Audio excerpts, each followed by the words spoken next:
Bueno, 25 de mayo, ¿sí? Estamos en otro shiur, el séptimo shiur de Pirkei Avot.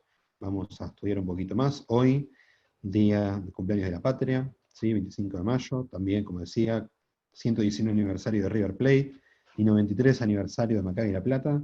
Así que es un día de grandes festejos. Ya estoy acá empilchado para dentro de un rato comer torta virtual con mis amigos macabeos. Bueno, hoy tenemos un Gibre especial.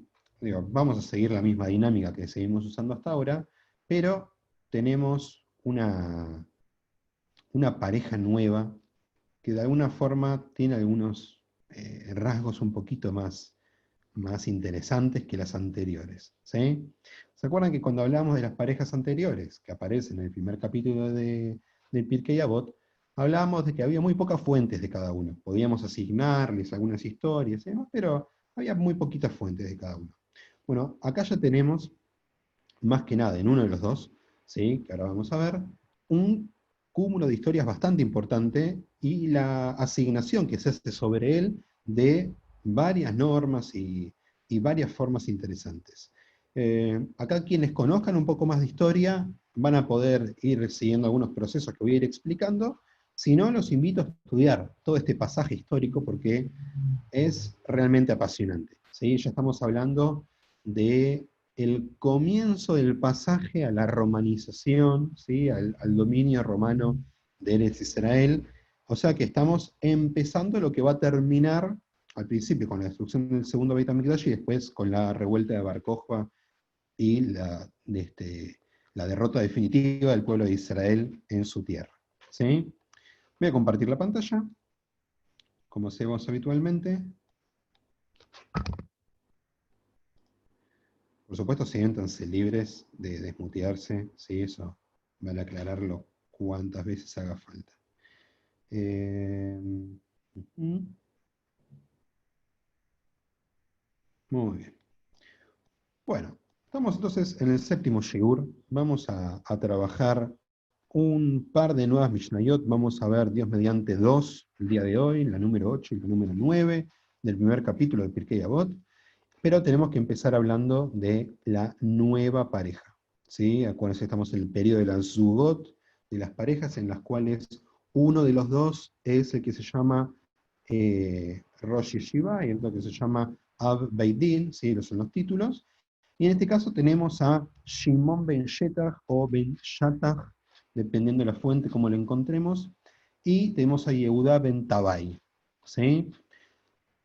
Y es necesario contextualizar un poco. Acá tenemos que tener en cuenta a tres personajes importantes. Uno, Alexander Yanai. Otra, ¿sí? La segunda, Shlomzion, ¿sí? La reina Shlomzion. Y tercero, quien es Hircanus, ¿sí? O Hircano segundo. Acá voy a dejar de compartir un poquito la pantalla. Vamos a dedicarnos unos minutitos a explicar toda esta parte histórica, que es realmente apasionante. Eh, Me acuerdo cuando yo era más chico, me habían regalado, no, estoy mintiendo, no me habían regalado. De la casa de mi abuela encontré el tomo del Manual de Historia Judía de Dubnov y me lo apropié.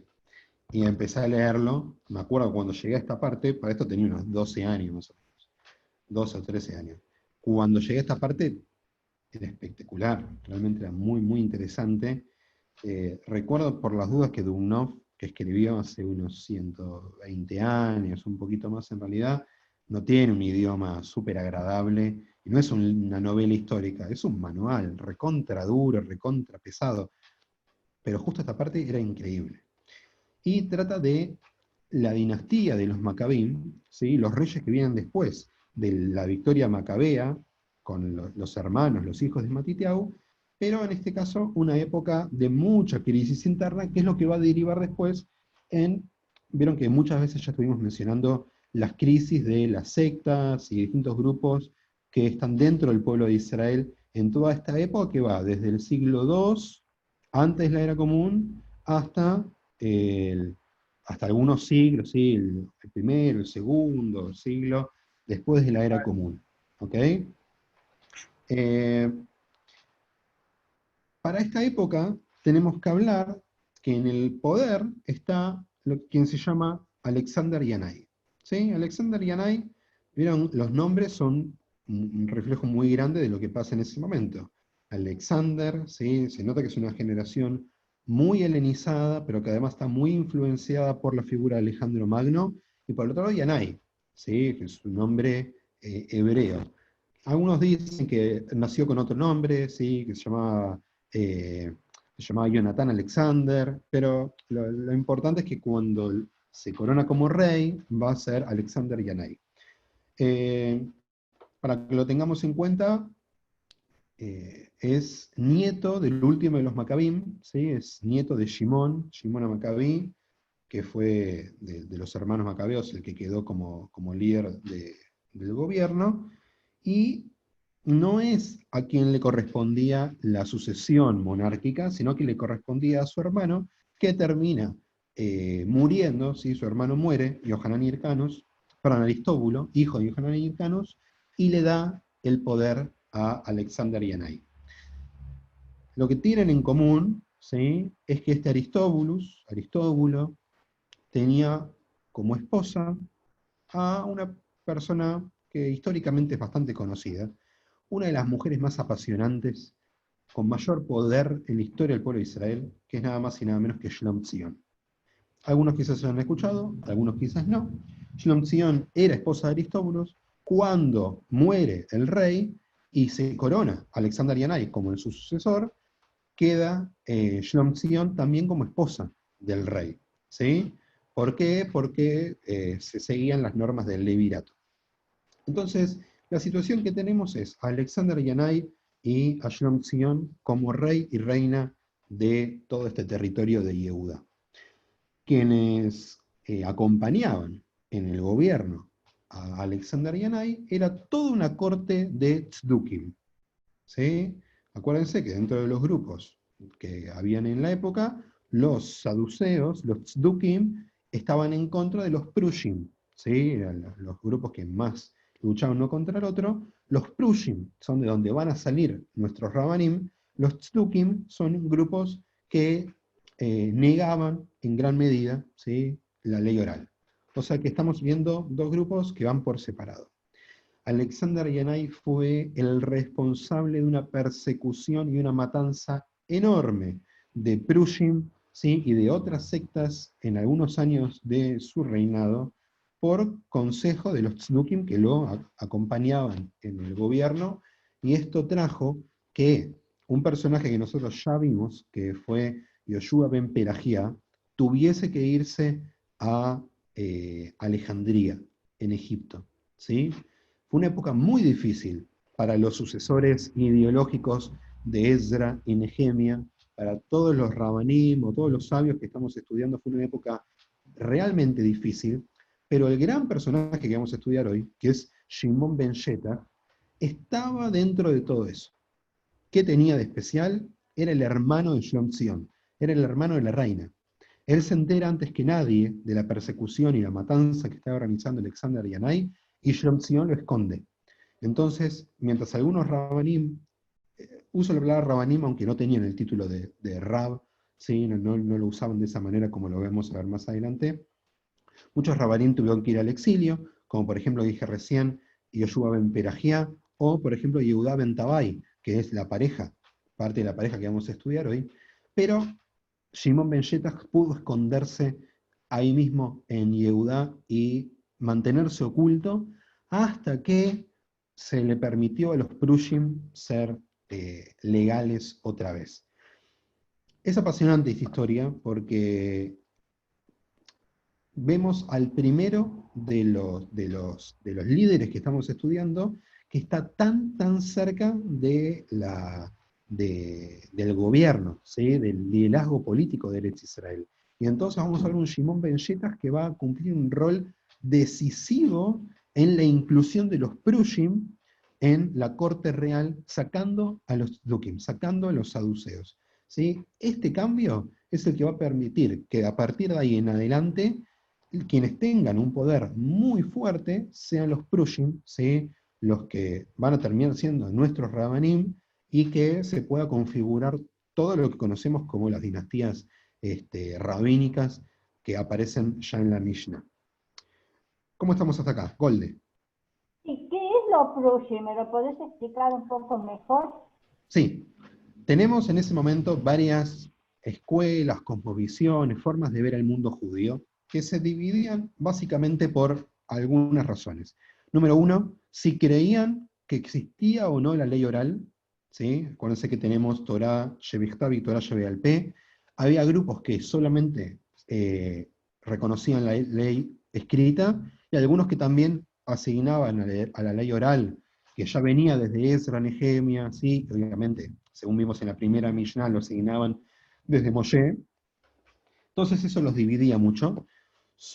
También otra de las cosas que los hacía ponerse de un lado o del otro de la vereda era su posición en cuanto a el rol de los Kohanim, su relación con respecto a los romanos también era algo que los ubicaba de un lado o del otro de la vereda, ¿sí?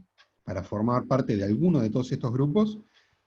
Y también habían algunas ideas que formaban parte de algunos grupos y de otros no. Por ejemplo, la idea de un Olam Abba, la idea del Mashiach, la idea de Torah Tagmul, ¿sí? De la recompensa por las buenas acciones y demás. Todas estas ideas pertenecían a algunos grupos y a algunos no. ¿Sí? Los Tzdukim, por ejemplo, los saduceos, negaban toda posibilidad de un mundo por venir, ¿sí? De la existencia de ángeles, por ejemplo, mientras que los Prushim eh, lo tenían como posibilidad. ¿Sí? Por ejemplo, eh, grupos como los celotes, ¿sí? Que van a aparecer, o sea, los conocemos mucho quizás por las historias que conocemos sobre Jesús, que se oponen a la idea mesiánica que trae Jesús, es justamente por esto, porque hay grupos que no reconocen ideas mesiánicas, ¿sí? No porque no piensen que Jesús es el Mesías, sino que directamente en su cosmovisión judía niegan la existencia de un Salvador que va a venir, ¿sí? Digo, como les conté algunas veces, pocas veces en la historia del pueblo de Israel vamos a ver una división interna tan fuerte, tan marcada, ¿sí? Que genera eh, digo, cuando hablamos de grieta acá en la República Argentina, más allá de que cada uno que piensa lo que es la grieta, en ese momento la grieta significaba casi pertenecer a un pueblo distinto, ¿sí? Tzdukim, Prushim, Isiim, ¿sí? O sea, son prácticamente públicos distintos de pueblos distintos, casi. Lo único que tenían en común era un Beit HaMikdash y un gobierno, ¿sí? En este caso un rey. Entonces, cuanto más cerca del rey estaban, más podían ayudar ayudar, ¿no? Ayudar a legislar según su conveniencia. Lo que estamos viendo ahora es un cambio entre un gobierno pro-Tzdukim por un gobierno pro-Prushim, ¿sí? Estos Prushim van a llegar al gobierno gracias a Shimon Ben Shettach. Y esa posibilidad les va a abrir las puertas a un montón de cosas. Eh, una historia interesante, por ejemplo, hoy tengo muchas anotaciones porque encontré tanto y tantas cosas lindas de todo esto. Por lindo no me refiero a que las historias sean lindas, me refiero a que hay muchas fuentes. Y para un estudiante de historia, encontrar fuentes es lo más lindo que puede haber. Hay una historia muy interesante de Alexander Yanai que cuenta que por su persecución de los Prushim, un año en Sukkot se dirige al Beit HaMikdash, ¿sí?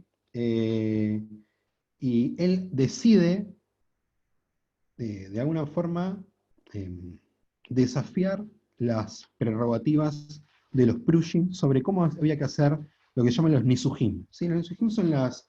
em, eh, Ori lo tiene que saber porque también está estudiando Ta'anit. Las Nisuhim son las libaciones, las libaciones de agua, ¿sí? ¿Sí? En distintos momentos del año, pero fundamentalmente en Sukkot se hacen libaciones de agua, ¿sí? Que se llaman Nisuhim, que aparecen en la Torá muy marcadas, ¿sí? En este Sefer Bemidbar, por ejemplo, y según los Prushim había que hacer los Nisuhim sobre el altar. Lo que hace Alexander Yanai es tirarse el agua sobre sus pies. ¿Qué empezó a hacer la gente? Acuérdense que era Sukkot, le empezaron a tirar etrogim Alexander Yanai. Imagínense la situación, ¿sí? O sea, tanto como hoy es difícil conseguir un etrog, en esa época también. No es que cualquiera consiga un etrog, había que comprarlo, había que conseguirlo. Imagínense a la gente tirando los etrogin por encima, ¿sí? De todos los guardias que seguramente rodeaban el sector del Beit HaMikdash donde estaba el rey, la gente enojada, enojada porque entendían que los que tenían razón eran los Prushim. O al menos es lo que nos cuentan las fuentes, que no tienen que olvidarse, todas las fuentes que tenemos son fuentes Prushim, ¿sí? Entonces, podemos pensar tanto una cosa como la otra. La respuesta no la tenemos, pero la idea de una historia como esta es como muy elocuente, muy, muy ilustrada, ¿sí? ¿Golde? No puedo dejar de preguntar, ¿esa época tiene que ver con Cristo ya o Estamos no? en la puerta, estamos en la puerta. O sea, la otra vez igual yo les dije, la idea de que Jesús vivió exactamente en los años que se le asignan, o sea, desde los 33 años de su vida, el año 0, 1, no importa, no lo sabemos bien.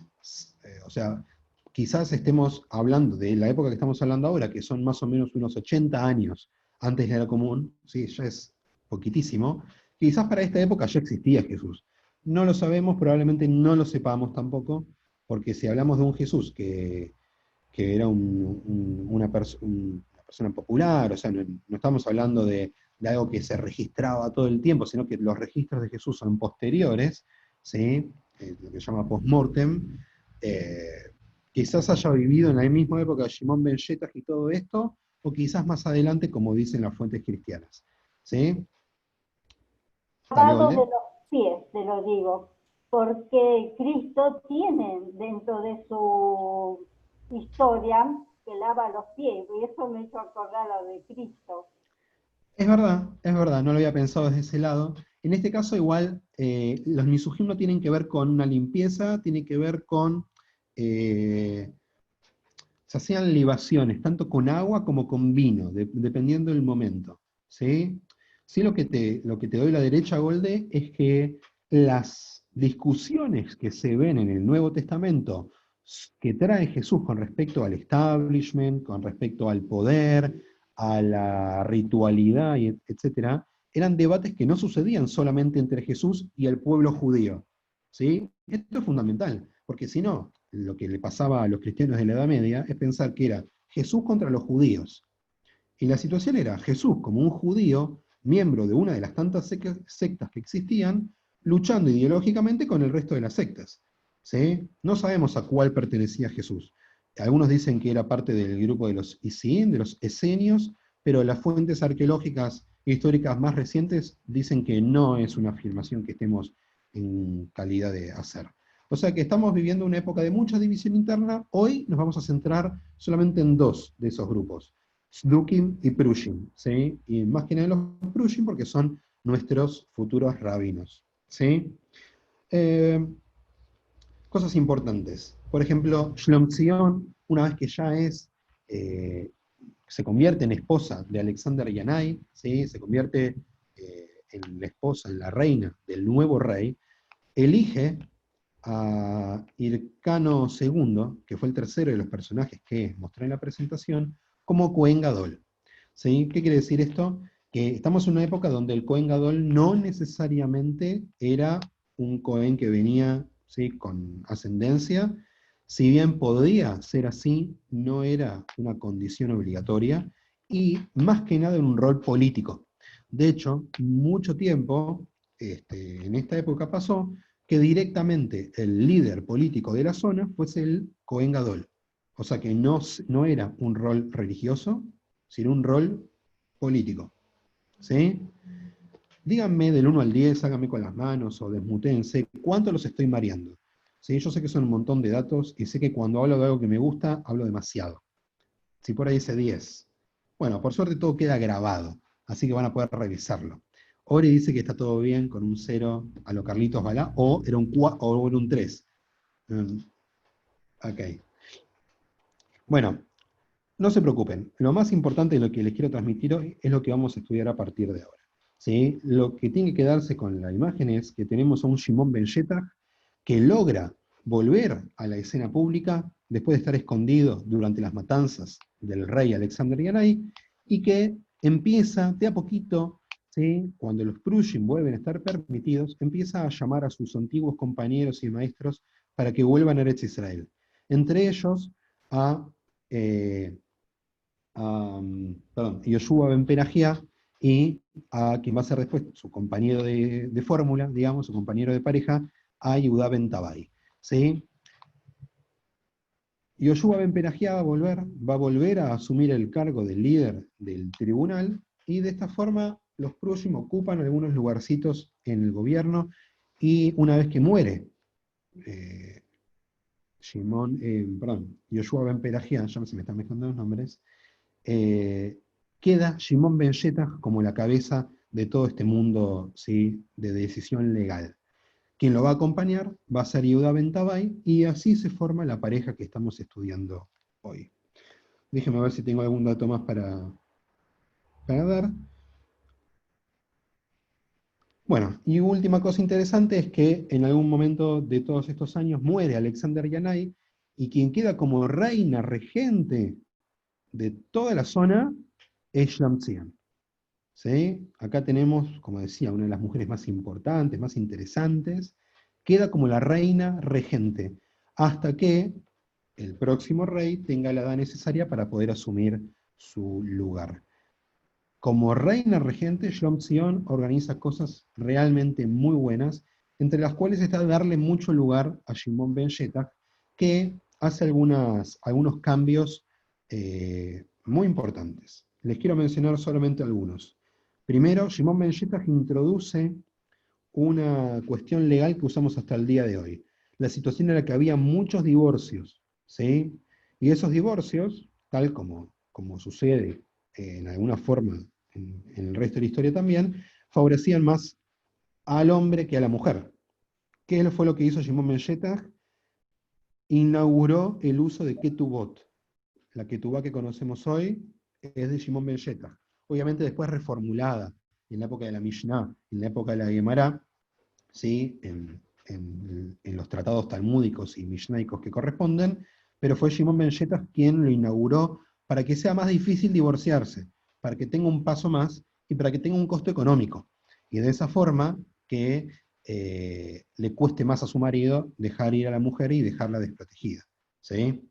Por otro lado, Shimon Ben Yetach instauró un sistema educativo muy importante, haciendo que muchos niños que hasta el momento solo reciben educación si su padre se las daba, formen parte de academias de aprendizaje, para que puedan leer, escribir y fundamentalmente para que aprendan las fuentes. Fuentes que, claro, Shimon Ben Yetach consideraba como las correctas. O sea que lo que estaba haciendo Shimon Ben Yetach era formar nuevos Prushim, ¿sí? Estaba formando nuevos personajes bajo sus alas de influencia. ¿Está bien? ¿Está mal? ¿Qué sé yo? O sea, ¿es un educador? Está claro. ¿Tenía un fin político esa educación? Sí, como todos los educadores de toda la historia de la humanidad. Quien diga que no, está mintiendo. Por último, ¿sí? Este quizás el lado más oscuro de Shimon Ben Yetach, fue un gran cazador de brujas. Muchas mujeres que estaban acusadas de hechicería y brujería en la época fueron condenadas por Shimon Ben Yetach. De hecho, en el Talmud se cuenta de una vez que condenó a 80 mujeres en el mismo día, ¿sí? En la zona de Ashkelon. Eh, es muy importante, o sea, se habla mucho de esto. Se habla en un momento del Talmud que se habla de cómo tienen que ser colgadas las personas, porque el ahorcamiento era una de las formas de castigo, de pena de muerte que tenemos desde la Torá, y se discute en el Talmud cómo debía procederse, y se toma el ejemplo de Shimon Ben Yetach como persecutor de brujas, aunque también al mismo tiempo se dice que lo que hacía no tenía ningún sentido, ¿sí? O que quizás tuvo sentido solo en ese momento, pero que no había que replicar su acción o su accionar en tiempos futuros. ¿Sí? Sobre la relación entre mujer y bruja, hay muchos escritos interesantes, les recomiendo, tengo escrito, tengo preparado, tengo traducido un trabajo de investigación del rabino David Golinkin, de por qué el pedido de refuah más se hace con el nombre de la madre de la persona, y que tiene que ver con la asignación de brujería a las mujeres. ¿Sí? Es largo el tema, no es tan sencillo, pero lo traduje del Ibrit, y es muy interesante el trabajo donde va recopilando muchas fuentes de la historia. Voy a darle la palabra a Ori primero, después a Tzipora. No, yo lo que te quería preguntar es, ¿qué es, cómo se consideraba una bruja bruja, ¿no? O sea, ¿qué es lo que ellos decían? Bueno, vamos a cazar brujas. ¿Qué tenían, qué tenían que hacer para ser consideradas brujas? Bueno, por lo general tenía que ver con, digo a nivel general, porque son las mismas, es lo mismo que encontramos en otros pueblos también, ¿sí? Tenía que ver con adivinación, con distintas cosas que tenían que ver, por ejemplo, con, yo me va a salir el nombre, en la época que existían lo que llaman herbosterías, ¿sí? Que en La el lugar donde, nigromancia, no. no creo, no. Las mujeres por lo general estaban más relacionadas con lo que conocemos como curanderas, sanadoras, Ah, ¿sí? eso, las Y que, curanderas. claro, y que de esa Yo, manera por ahí el límite entre la curación-sanación y lo que considera la tradición judía como magia o como hechicería es muy delicado, ¿sí? Si uno iba a una herbostería romana en el siglo III y quería pero curarse siempre se habló de- te escucho muy cortado, Tsipora. Siempre se habló de... ¿Tsipora? Escuché la parte de siempre se No, habló hablo de... yo ahora. Sí, Ah, déjame no, terminar. siempre se habló que las brujas eran curanderas. Bueno, ese es el tema. ¿Qué es lo difícil, Tsipora, en esto? Es que a ver a una curandera iba tanto alguien que le dolía la panza como alguien que tenía problemas de amor, ¿sí? O alguien que tenía problemas de suerte. Es muy difuso el límite entre una cosa y la otra. No es medicina, como llamaríamos hoy.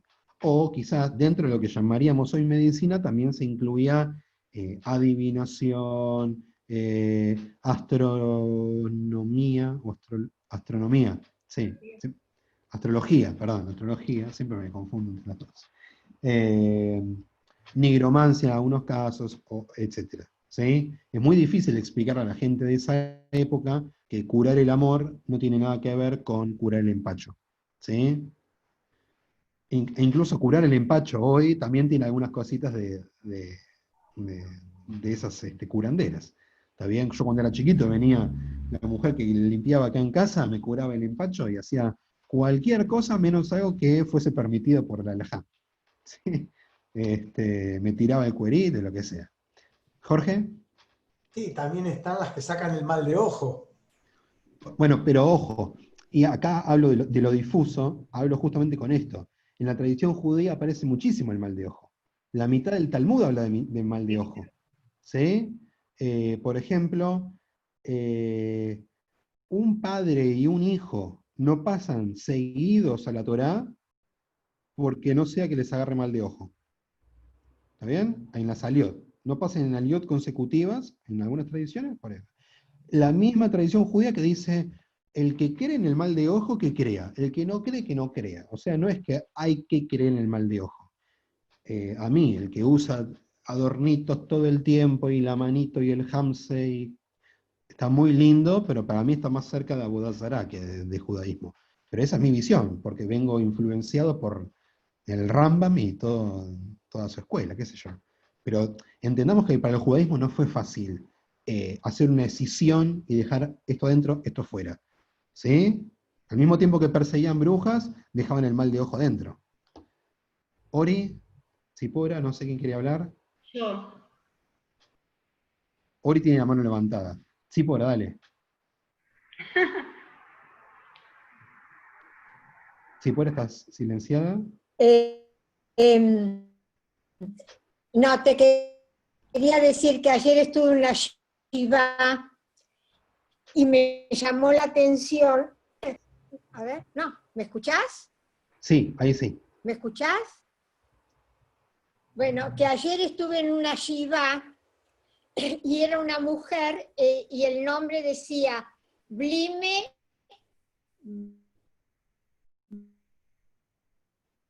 y era el nombre del padre, no de la mujer, de la madre. No, está bien, está bien. Yo me refiero al nombre de la madre para el pedido el pedido de refuá. ¿Sí? Tradicionalmente, para pedir por refuá shlema, se usa el nombre de la madre, de la persona, no del padre. ¿Por qué es esto? El escrito que yo traduje, que es una investigación larga que hace el rabino David Golín, que tiene que ver con una asociación entre el rol de la mujer y la brujería, ¿sí? O la hechicería. ¿Está bien? ¿Cita? No, después no me queda claro si nos dicen bruja a las mujeres por todo esto. Es que en el lenguaje, esto es una cuestión central, los lenguajes se heredan mucho de las formas y de las ideologías de los momentos en que fueron consolidados. Hoy, qué sé yo, ¿se acuerdan que hace unos años hubo un problema con la RAE porque legalizaron el uso de la frase trabajar como un negro? ¿Sí? Más allá del uso que tenga esa frase hoy, es una frase que viene heredada de una tradición donde las personas las personas de raza negra eran esclavas. ¿Sí? Más allá de que se transforme la simbología o el entendimiento de esa frase, cualquier persona con sentido común hoy dejaría de usarla. La RAE está compuesta por gente que bueno, no sé, que les pasa en la cabeza muchas veces. ¿Sí? ¿Jorge? Yo quería agregar algo a lo que estamos conversando, de que en Yiddish, a las que son brujas, seguramente los que conocen el idioma, le dicen Maja Sheife. Ziza Maja Sheife, es una Maja Sheife, es una bruja. Es despectivo, digamos, ¿no? Pero es muy usual. Sí, conozco la expresión, está muy bien. ¿Sí? Tiene que ver No, no con había esto. terminado yo de lo que quería decir. Ah, perdón, Pero me perdón. silenciaste, ¿no? ¿Puede ser? Ah, antes. No, que yo tenía entendido que se pide refuá por el nombre de la mamá por el atributo de misericordia, Midata Rahamim, que tiene.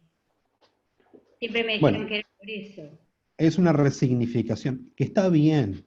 Digo, no pensemos que las resignificaciones en el pueblo, en la tradición judía, están mal porque el valor original estaba mal. ¿Ok?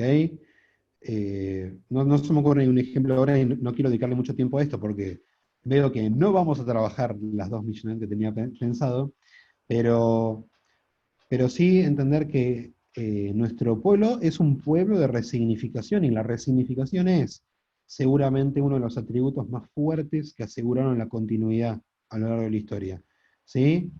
Si hoy no volvemos del lugar de sepultura, no volvemos a la puerta del cementerio por el mismo camino, y la razón original de eso fue porque que no queremos que nos persigan los Sheidim, los demonios, y hoy le damos otra razón, que puede ser, por ejemplo, que yo digo siempre, que si llegamos a ese lugar porque nos trasladó la tristeza, que nos conecte nuevamente a la vida a otro camino, es una resignificación. ¿Invalida lo anterior? No. ¿Que haya estado lo anterior invalida que podamos resignificar? Tampoco. ¿Sí? El tema es, cuando resignificamos, no olvidarnos el valor original, número uno, y resignificar dentro de parámetros que estén permitidos. ¿Sí? De vuelta, no quiero empezar a entrar en ejemplos ahora porque se me va a ir el tiempo, pero Shimon Ben Yetaj ya nos hace entrar en una parte importante, ¿sí?, de las discusiones. Perdón, ¿sí terminaste ahora? Yo sí. Bien, bien. No, si no, no te muteo. Ahora sí. Eh, Todo está muy influenciado por el mundo griego. ¿Sí? Está claro que los Prushim no eran pro-helénicos, no eran pro de la cultura griega, pero hagan lo que hagan, estaban viviendo bajo un mundo que se estaba helenizando o estaba ya helenizado. ¿Sí? Eh,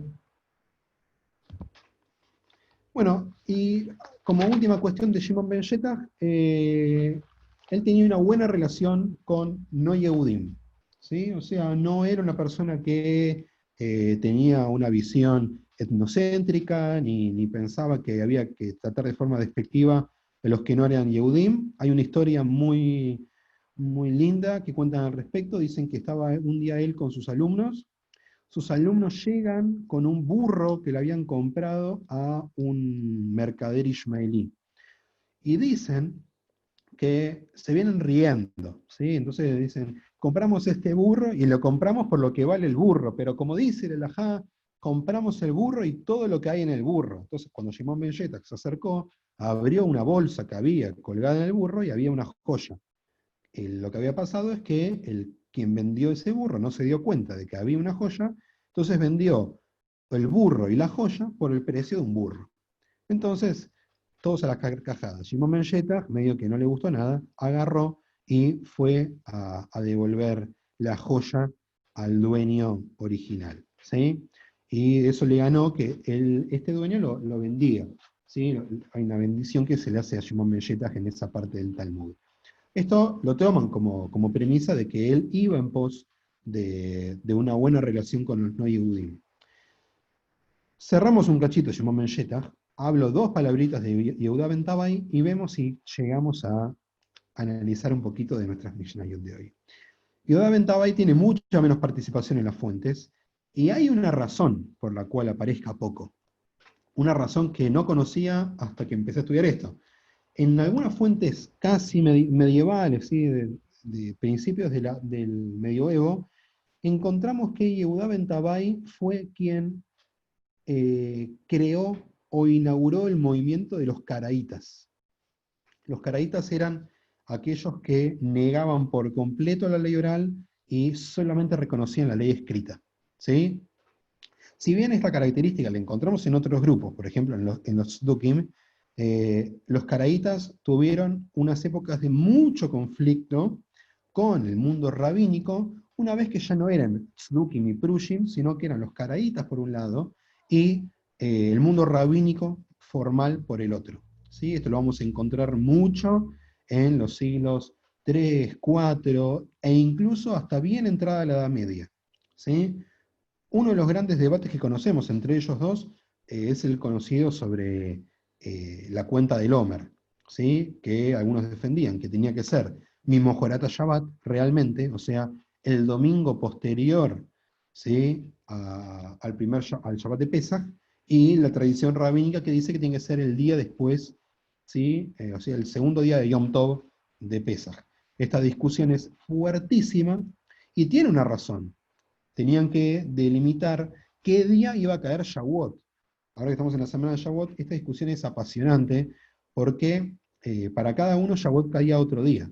Y manejar cuándo cae Shavuot maneja un control político enorme, ¿sí? Muy fuerte.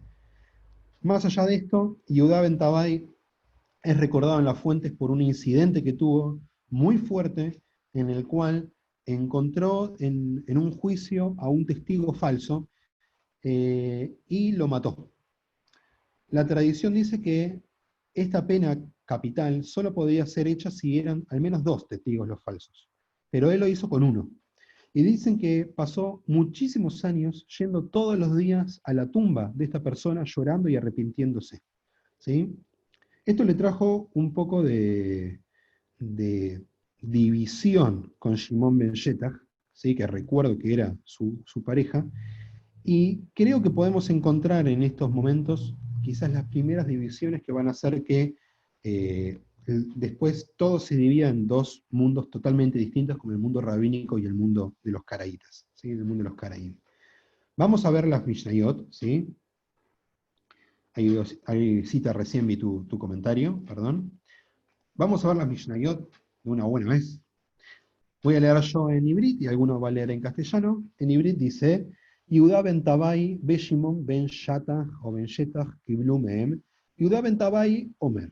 Al ta'as atzmecha georgei adayanim, כשיהיו בעלי דינים עומדים לפניך, יהיו בעיניך כרשעים.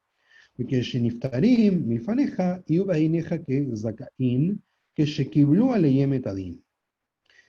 ¿Quién se quiere desmutear y hacernos el favor de leer para todos? Silvio, tenés todos los números, porque sos el lector oficial, Dale. pero si quieres ser otro. Dale, empiezo. ¿Dale? Yehudá ben Tabai y Shimón ben Shetach recibieron de ellos. Yehudá ben Tabai solía decir, no te erijas en consejero de los litigantes, mientras los litigantes están en tu presencia, trátalos a ambos como si fueran culpables. Mas cuando ya abandonen el tribunal, trátalos como absueltos, de momento que acataron tu veredicto. Ok, no es una Mishnah fácil, ¿sí? Porque está hablando de un proceso legal y las palabras que usa, muchas tienen doble significado. Quiero empezar primero, en Ibrit dice, alta satzmeja, ¿sí? No te dirijas a vos mismo, dice la traducción, Georgeia Dayanim.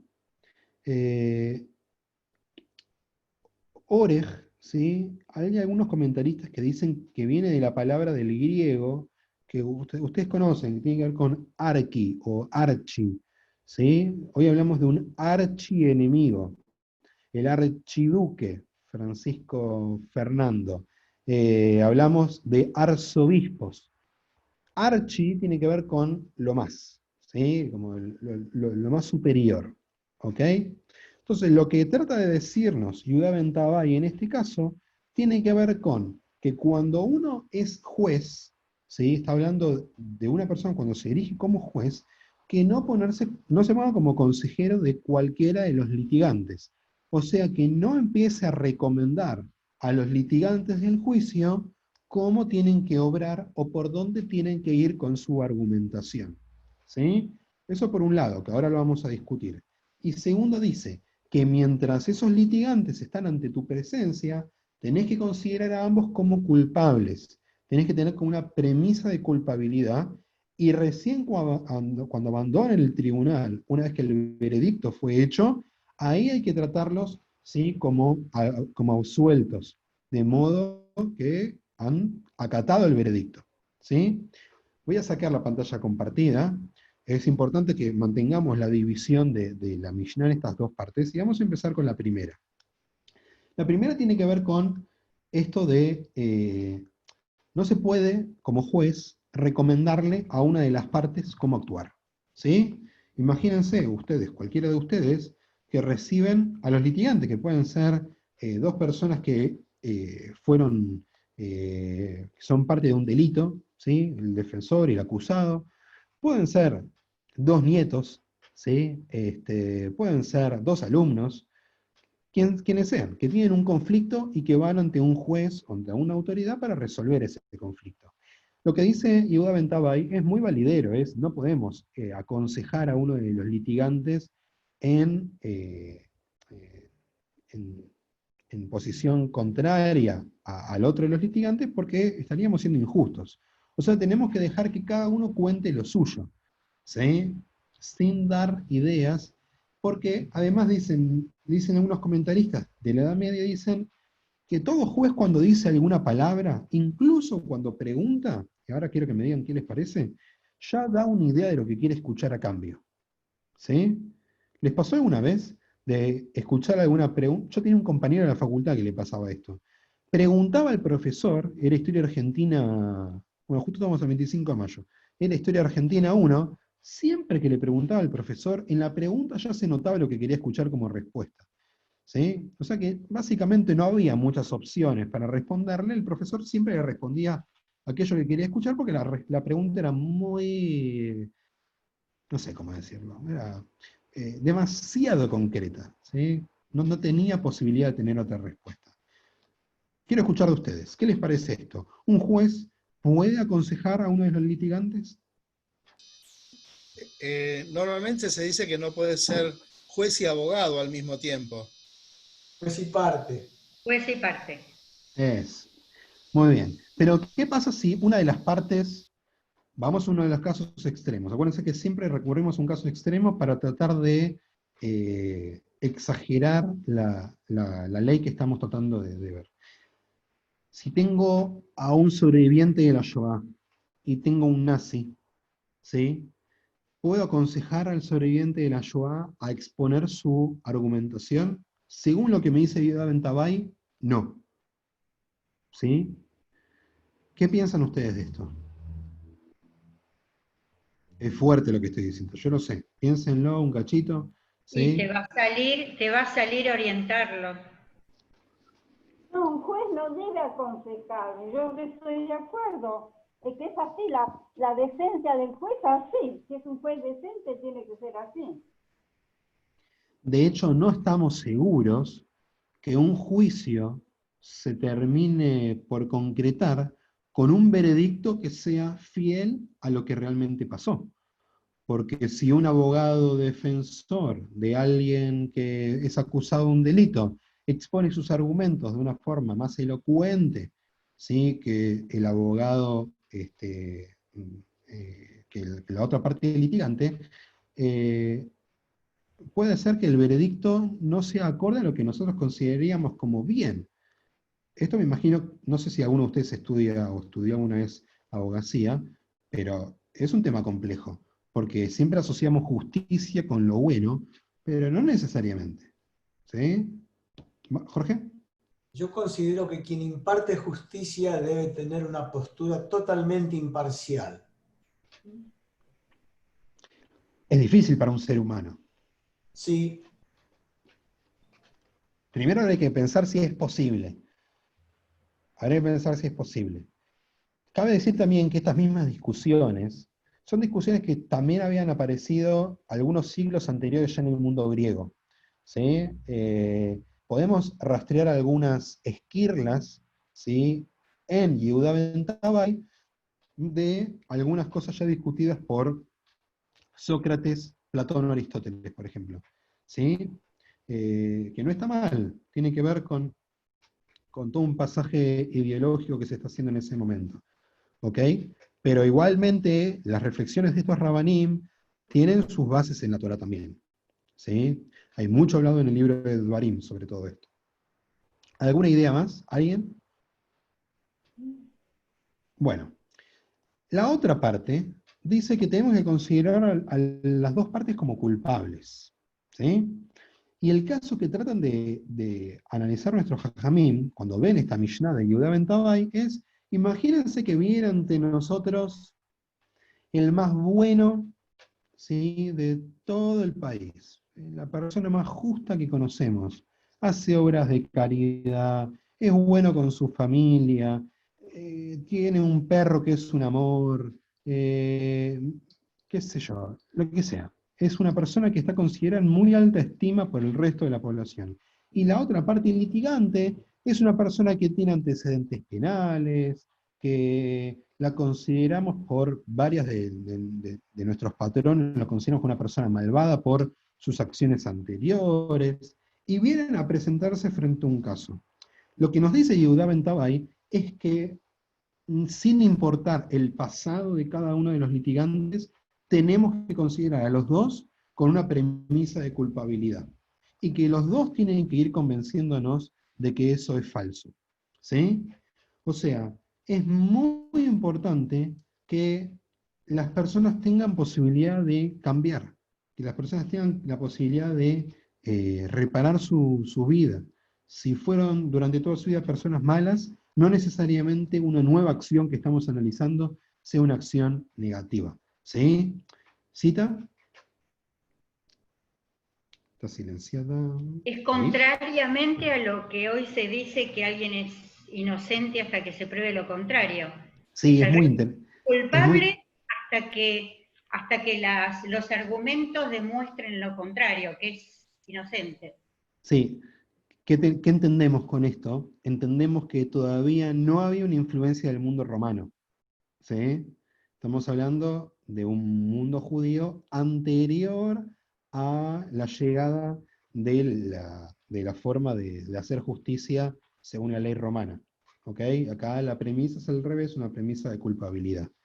Y que al revés también tenemos que considerar lo mismo. ¿Qué quiere decir? Que cuando salen tenemos que considerarlos como absueltos.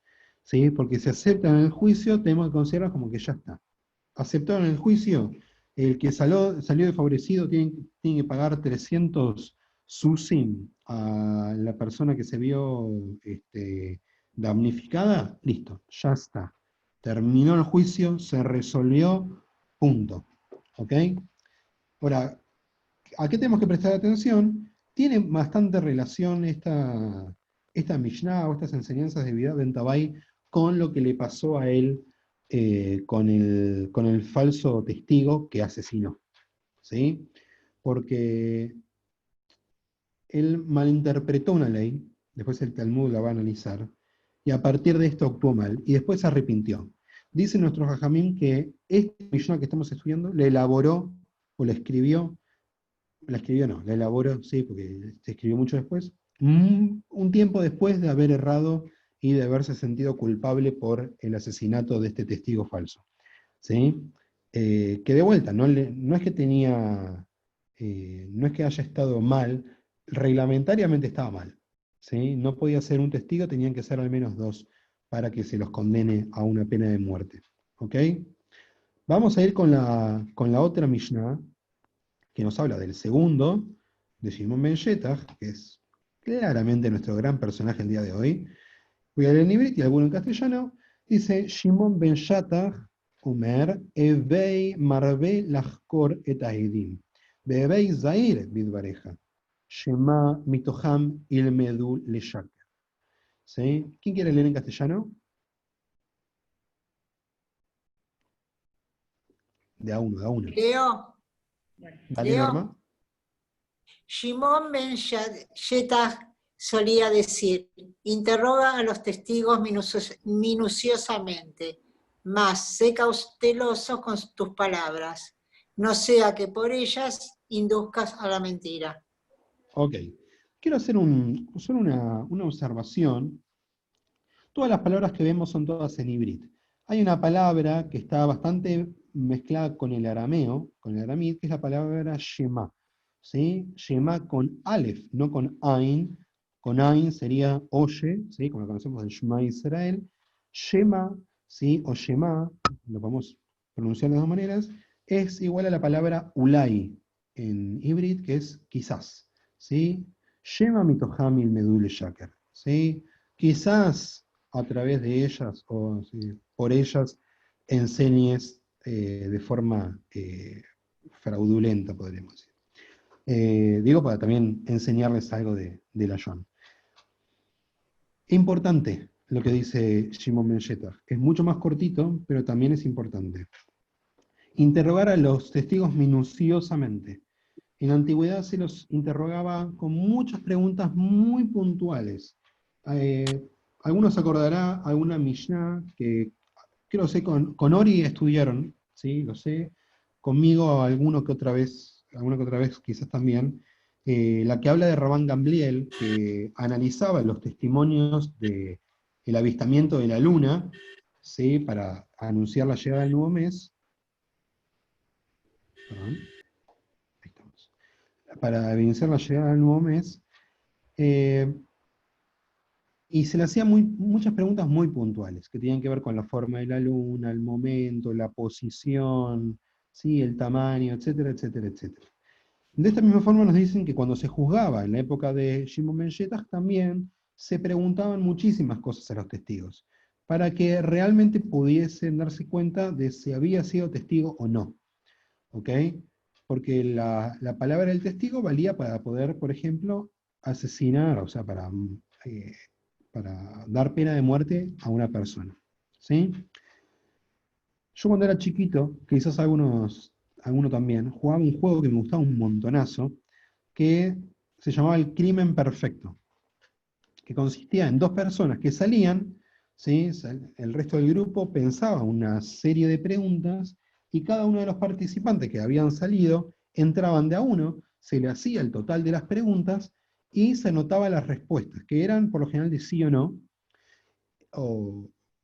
podían ser de distintas preguntas, y después venía la segunda persona y tenía que responder a las mismas preguntas de igual manera, con lujo de detalle, ¿sí? Igual que el primer testigo, ¿ok?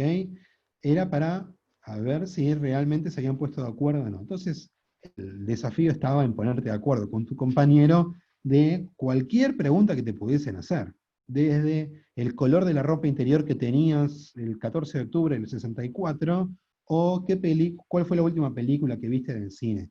¿sí? Cualquier pregunta era válida y todos tenían que poder responderla siempre igual al otro testigo. ¿Por qué traigo esta anécdota? Además de ser hoy el cumpleaños de Maccabi La Plata y que es el juego que jugué e hice jugar mucho, ¿sí? En mis épocas de Madrid, es interesante que se usaba una lógica muy parecida para juzgar en estos juicios de los que habla Shimon ben Shettach. Se usaba mucho la minuciosidad para realmente tener en cuenta si el testigo que estaba viniendo a decir tal es culpable o tal es inocente, fuesen palabras de verdad o no. ¿Ok? Pero lo segundo que dice es igual de interesante, y vamos a dedicarle unos minutitos.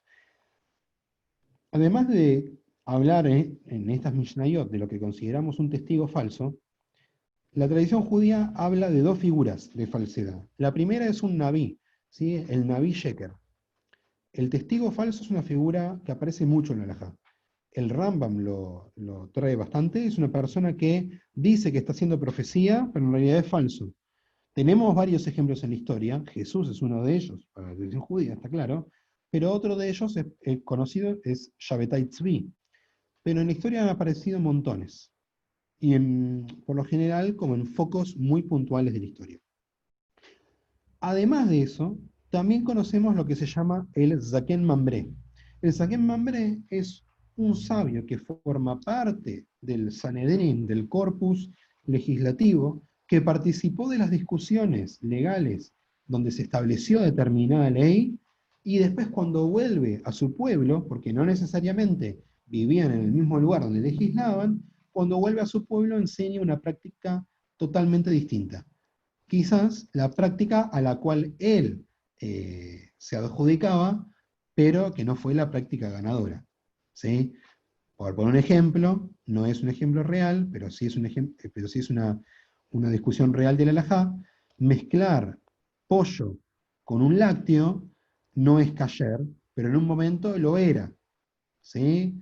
Quizás podría haber habido algún sabio que haya vuelto a su pueblo y decir, no, al final se terminó decidiendo que sigue siendo kasher comer pollo con leche, aunque se había decidido lo contrario. Ese Zaken Mambré era merecedor de pena de muerte. ¿Por qué? Porque nos está diciendo Shimon ben Shettach que las palabras de uno tienen que ser cuidadosas porque pueden enseñar a través de la mentira. Ustedes saben que es tan importante enseñar bien como no enseñar mal. De hecho, a veces es más importante o es preferible no enseñar nada a enseñar mal. ¿Por qué? Porque es muy difícil desenseñar algo. ¿Sí? Súper. Y por lo general, siempre que se enseña mal algo, es o porque hay una mala intención, o porque se tiene un miedo a decir, no sé. Entonces, por las dudas digo, sí, no, sí, podés, no podés. Y al final instauro una práctica que no tiene nada que ver con lo que estaba permitido. De estas, en el mundo judío, pero en el mundo mazortí encontramos de a millares, ¿sí? De enseñar mal. Muchísimas. Le preguntás a una persona, ¿cuántas veces se dice Iskor por año? Una, en Yom Kippur. Y Yom Kippur, pero también se hacen Pesach, Shavuot y Sukkot. ¿Sí? Es algo que se enseñó mal en algún momento. O por ejemplo, cuando llegué a la comunidad de Concepción de Uruguay, cuando era Mara de Átera allí, se paraban para el Shema Israel, algo que otras comunidades también hacen. No hay que pararse especialmente para el Shema Israel. Si estabas parado, te parás. O sea, si estabas parado, mantenés parado. Si estabas sentado, te mantenés sentado. Pero no hay que pararse para el Shema Israel. Es una discusión que ya está clara desde el Talmud mismo, ¿sí? En el Masejet Berajot. ¿Por qué lo siguen haciendo varios? Porque se enseña mal. Silvio, dale, adelante. A veces no es porque se enseña mal, sino porque vienen de tradiciones. Por ejemplo, en toda la judería alemana, para el Shema se paraban. ¿Sí? Cuando vinieron para acá, esa tradición la trajeron. Está bien, pero justo nombré ese caso en particular. Yo sabía que alguien de Benay me iba a decir eso, porque son la representación yeque del inmueble Lamed. Pero justo mencioné este caso porque en el Talmud es muy clara la resolución de esta problemática. Si hoy alguien se para decir el Shema porque es su tradición como comunidad alemana, está perfecto.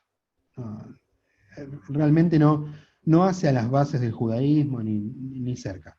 Lo pongo como ejemplo porque si hoy en día se da, y aunque venga de Alemania y de la tradición, en algún momento alguien tuvo que haber enseñado mal, ¿sí? Claro. Aunque hoy lo legitimemos, ¿sí? Se puede hacer, no hay problema. Yo no lo hago, otro vez está muy bien. Pero si en el Talmud dice una cosa y después pasó otra, alguien en el medio cambió algo. Lo mismo pasa con las mujeres, con el rol de la mujer. Si en algún momento cambió, es porque alguien enseñó otra cosa, ¿sí? Porque no puede ser que todo venga A, y de repente se enseña B, ¿ok? Puede haber casos que sean más complejos, casos que sean más simples, ¿sí? Hay muchas cosas. Por ejemplo, cuando decís los dos Kadish que se dicen en el Shabbat, las tradiciones alemanas, te vas delante del púlpito. Claro, Y pero en otras comunidades se levanta solamente el que tiene que decir Kadish. Pero déjame diferenciar. ¿Cuál es la diferencia?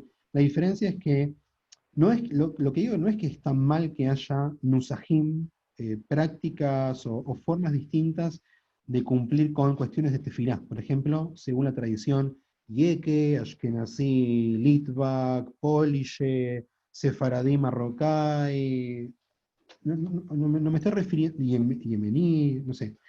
Me estoy refiriendo a que, porque esas tradiciones van apareciendo en un terreno donde no había nada plantado, ¿sí? Yo me refiero a los casos donde ya había algo plantado, donde ya existía una respuesta a la pregunta, y hoy hay alguien que tiene otra respuesta, ¿sí? Eh, Podemos ver un montón de casos, ¿sí? Pero el mundo judío tiene sus bases, ahora te dejo cita, el mundo judío tiene sus bases en la transmisión. Porque imagínense lo difícil que es haber pasado casi 2000 años transitando, vagando en el exilio, donde el único aglutinador nacional que teníamos no era un huevo, ni maicena. El aglutinador del pueblo yehudí era la práctica y la enseñanza, ¿sí? Entonces, de esta manera, proteger la enseñanza se considera algo central. Si cada uno enseñase lo que quisiese, se perdería la esencia, si es que existe la esencia yehudí. ¿Ok? Digo, más allá de diferencias que pueda haber entre una ashkenazí y un sefaradí, está claro que el 90% de las prácticas son iguales. Porque no creen que haya, los sefaradim no creen que haya un Dios y los ashkenazim dos, porque los sefaradim no tienen Pesach Shlishi o los ashkenazim 14 días de Sukkot. ¿Ok? Las diferencias que hay son bastante puntuales, mayoritariamente en prácticas funerarias o en, qué sé yo, digo, por ahí más en detalles. ¿Sí? Cita, ¿qué querías decir? No, simplemente que eso que decís del mundo mazortí, que perder la oportunidad de enseñar y enseñar mal tardando lo mismo, ¿no? Como un ejemplo entre miles es, bueno, la midá, reemplazala, o sea, no le dan opción para que aprenda a hacer la midá, directamente reemplazarla por algo, por una reflexión personal, íntima, interna. Está buenísimo que lo acompañe, pero no es el sentido, no es así y ya está. Pero la gente, como un montón de casos, lo aprende mal. Y la persona que entra por primera vez a una sinagoga y ve lo que el Maradat Teatra hace, es ley. Y aprende eso. Así que me parece ese pequeño versículo que cita acá, me parece súper, súper importante. Ojo, si lo cita es porque pasaba, ¿eh? O sea, si lo cita es porque viene a reglamentar algo que se estaba saliendo de control, quizás, o por ahí estaba pasando. Javi, espera, activa el micrófono, apretar el microfonito. ¿Sabés que con el espaciador alcanza? Sí, pero tenés que ¿Estoy ahí? mantenerlo apretado durante lo que hablas y después soltarlo. ¿Sí? ¿Se escucha, Eliezer? Sí, ahí perfecto. ¿Qué tal? Una cosa que digamos, me trae a pensar esto es que una vez una persona, que no importa quién, me dijo, si tenés que educar a tu hijo, era una persona ortodoxa, ¿no? Pensá bien dónde lo vas a mandar, porque es preferible que vaya a un lugar donde no sepa nada a que le enseñen mal. Y a mí, a esto que vos estás diciendo, porque muchas de las cosas que están hablando es a lo mejor de tradiciones o de costumbres o de dónde viene cada uno, digamos, ¿no? Si el Kadish lo decís desde atrás, de adelante, el Shema parado, el Shema sentado, los tefilín te lo pones sentado, te lo pones parado, y un montón de cosas. Así que eso tiene que ver con el bagaje histórico que tenemos. Pero lo que me quedó fue eso, ¿no? Eso de, ojo, porque ahí vas a tener la diferencia. Y la verdad que con lo que vos estás diciendo me trajo el recuerdo de lo que me dijo esa persona hace unos cuantos años atrás. ¿Sabés que es muy interesante lo que le decís? Es una de las grandes razones de por qué la ortodoxia siempre tiende hilos de alianza con sectores laicos. ¿Sí? Porque siempre van a preferir, en la lógica uno diría, ¿por qué un ortodoxo prefiere a alguien que cumple 0 mitzvot a alguien que cumple 10? ¿Por qué? Porque prefieren a alguien que no enseñe nada, no se meta en ninguna letra de la Torá, a alguien que se meta y diga algo distinto. Esto no pasa en el judaísmo nada más, pasa en un montón de sectores. Lo pueden pensar en un montón de cosas, ¿sí? Hasta pasa en cómo una persona elige a sus amigos, ¿sí? O una pareja. Pongo un ejemplo súper tonto, y ya vamos terminando, los últimos minutitos. Prefiero casarme con una mujer que, no es verdad, prefiero casarme con una mujer que no hable de fútbol antes de que sea de Boca. ¿Se entiende el ejemplo? Es lo mismo, ¿ok?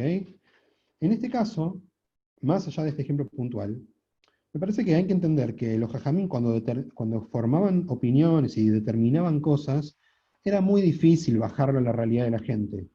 Cuando nosotros vemos que Shimon Ben Yetaj instauró la Ketubá, no sabemos cuántos años pasaron hasta que en las poblaciones rurales de la zona, de la época que yo, se empezó a usar la Ketubá. Si hoy es difícil que el gobierno nacional de un país legisle algo y se cumpla en un pueblito del interior de nuestro país, imagínense en esa época, donde para que llegue una reglamentación por ahí pasaban años. ¿Ok? Pero lo que quiere proteger Shimon Ben Yetaj es ese proceso de educación general de la gente, de la población, para que todo lo que están elaborando él, su generación y todos los que vienen antes y después, pueda llegar a destino. No por nada les dije que él impulsó la educación de los niños, de los jóvenes, ¿sí? Para que tengan marcos de estudio más allá de sus casas. Es importantísimo esto. ¿Está bien? Y como dije, ¿tiene una razón política? Seguramente, pero también tiene una razón que está centrada en la educación y en la transmisión. Y para que haya transmisión, tiene que haber una palabra que no se desvirtúe. ¿Dónde vamos a ver el final de este debate, o uno de los giros interesantes de este debate? En Rabí Yehuda Nasi, que entendió que para que no haya más gente que enseñe mal, hay que empezar a escribir las cosas. Pues si la Mishnah dice una cosa y vos salís a decir otra, yo tengo el papelito acá. ¿Sí? O como la otra vez Javi estudiábamos con Balu, el prosbul de Hillel. Era un papelito que decía, mirá, acá dice que la deuda la tenés conmigo, ¿sí? Que me tenés que pagar, aunque haya pasado el año de Shemitah. Gente, no les quiero robar más tiempo, hoy nos fuimos por las ramas, pero hermosamente. Muy Recorrimos un lindo. montón de cosas. Ya la semana que viene vamos a adentrarnos en Shemaya y Abtalión, que son la próxima de la Subot, y después ya estamos ahí nomás de Shimón, de Hillel y Shammai. ¿Sí? Vamos a ver de a poquito a desde los más grandes de nuestra tradición. Que tengan un lindo día. Otra vez, feliz día para todos. Saludos a Maccabi. Muchas Gracias. gracias. Que ande todo bien.